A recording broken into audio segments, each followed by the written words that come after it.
Oh, what a beautiful morning.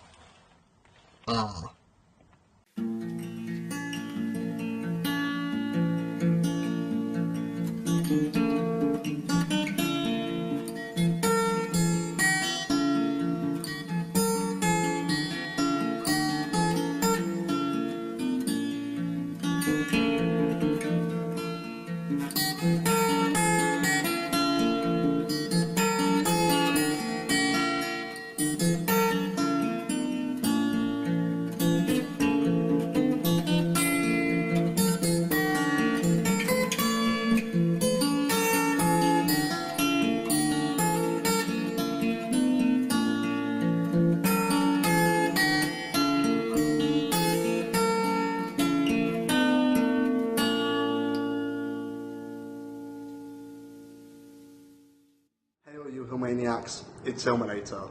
Welcome to Hillman's Cooking Show, where today I'm going to be teaching you how to make enchiladas when you're a student and you can't afford anything. You might not actually be cooking alone at any one time, I'm not right now, but that doesn't matter as long as you have at least one hob and the actual oven space you can make this meal. Let's start with what you need. The first crucial thing is a large frying pan. You will also need a cheese grater, a knife, a Pyrex dish, a chopping board. Now those are all of your essential equipment. Future Josh here, a spatula is also going to be useful. Now on to things you will actually need when making the food. So the first thing you will need is obviously some tortillas, some wraps. And the great thing about tortillas is that even if you don't use them all, you've still got more for lunch or another dinner next time. Then obviously, because you're going to be frying stuff, you're going to need some oil. Now I've only got sunflower oil, and I'll tell you the reason why for that. That is because sunflower oil is the cheapest. And as a student, cheap is good. Then you're going to want some herbs and spices. Now I've gone with chilies, mixed spice, mixed herbs, and a different style of chilies.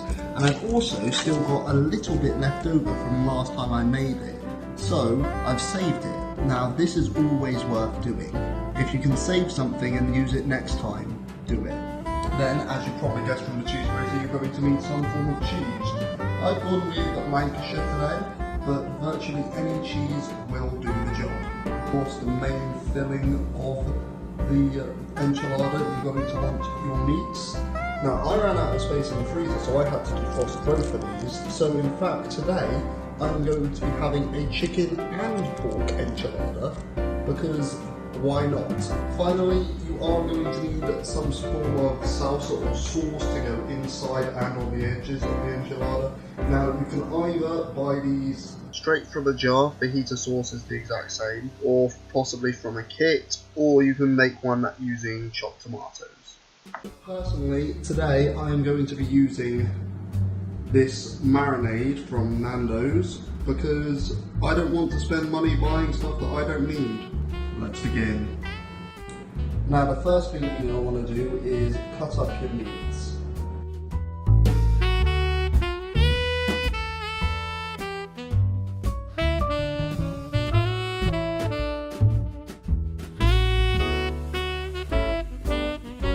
The next step is to oil up the pan and get it nice and warm so that when you put the meat in it starts cooking.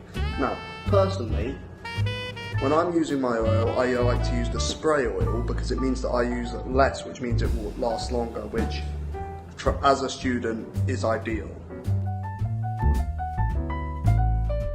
Once the pan's hot, you can move the oil about in order to make sure that it gets everywhere so that nothing will stick to the surface of the pan, because that really ruins your meal. Then we add the meat. You're going to want to fry it until all of the meat goes hot the whole way through and the middle isn't pink. Now the easiest way to do this with chicken and pork is to wait until both of them go golden. Don't forget to stir the meat, otherwise even with all that oil it can still stick to the bottom of the pan. Remember to wash the chopping board before using it to grate the cheese. Now if you use the small holes on the cheese grater, then it will actually increase the surface area of the cheese, allowing it to melt better. Use Lancaster cheese for this, as it is exceptionally brittle. Don't forget to warm up the tortillas in the microwave before placing them on the Pyrex dish ready to cook. Now your meat is golden, you're going to want to add your herbs, spices and salsa. Don't add all of it, mind, just enough to do the job.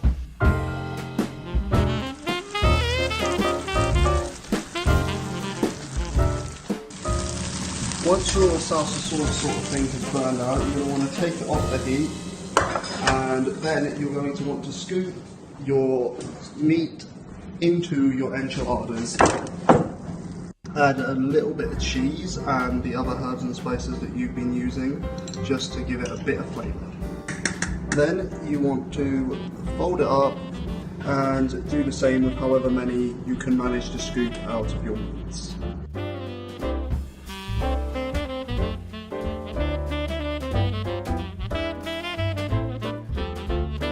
Once all your enchiladas are in your Pyrex dish, you're going to want to cover them again in whatever you're using as your salsa or sauce, and then with your cheese and a couple more herbs and spices.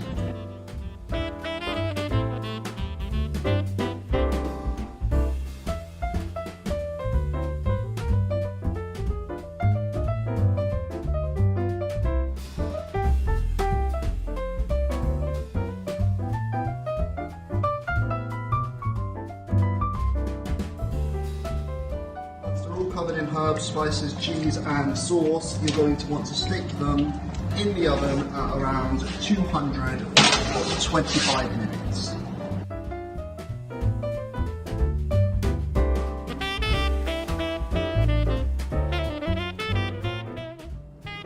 So, enchiladas, right?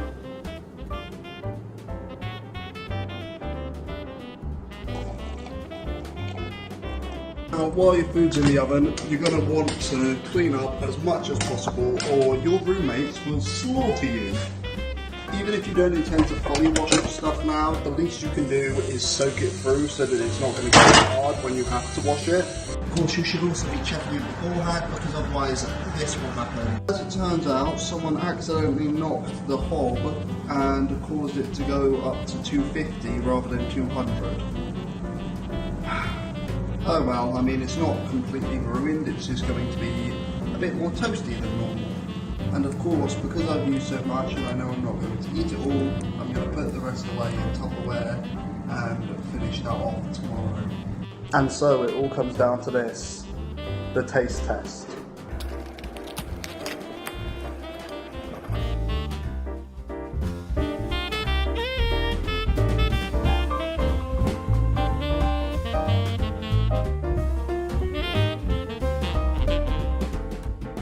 Quite surprisingly, the burn has not ruined it, and it has all worked out for the best. So I hope you enjoyed that little cooking instruction for students. Okay, thanks for watching all. I shall catch you next time.